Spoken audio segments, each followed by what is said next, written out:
নমস্কাৰ, মই Jayashree 45 days mini blog চেলেঞ্জৰ আজি এইটো 19 নম্বৰটো মিনি ব্লগ। ইমান হেৰিফটা ৰ'দত মই এতিয়া কলেজ গৈ আছোঁ গাইজ। এইখিনিতে আৰু এটা কথা, আমাৰ যিখিনি ফাৰ্ষ্ট চেমৰ ল'ৰা ছোৱালী, বিশেষকৈ আমাৰ চিপাঝাৰ কলেজৰ যোনখিনি ফাৰ্ষ্ট চেমৰ ল'ৰা ছোৱালীখিনি, আমি সকলোৱে নিযুত মইনা আৰু নিযুত বাবুৰ কাৰণে অনলাইন এপ্লাই কৰিব লাগিব। অনলাইন এপ্লাই কৰোঁতে তাত এটা এনৰলমেণ্ট নম্বৰ বহাব লাগে আৰু সেই এনৰলমেণ্ট নাম্বাৰটো সকলোৱে মানে কিছুমানে সেনেকুৱা কৰিছে, মোৰো এনেকুৱা ভুল হৈছিলে। আমি যোনটো ফৰ্ম কলেজত জমা দিছিলোঁ, কলেজত এডমিশ্যন লওঁতে যোনখন ফৰ্ম জমা দিছিলোঁ, সেই ফৰ্মখনৰ ওপৰত থকা এনৰলমেণ্ট নাম্বাৰটো বহালে নহ'ব।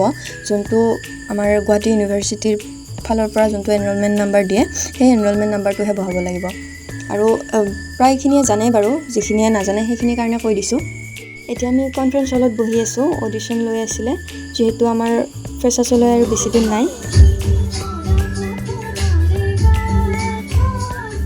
এতিয়া মই নিযুত মইনা অনলাইন এপ্লাই কৰিব যাব ওলাইছোঁ।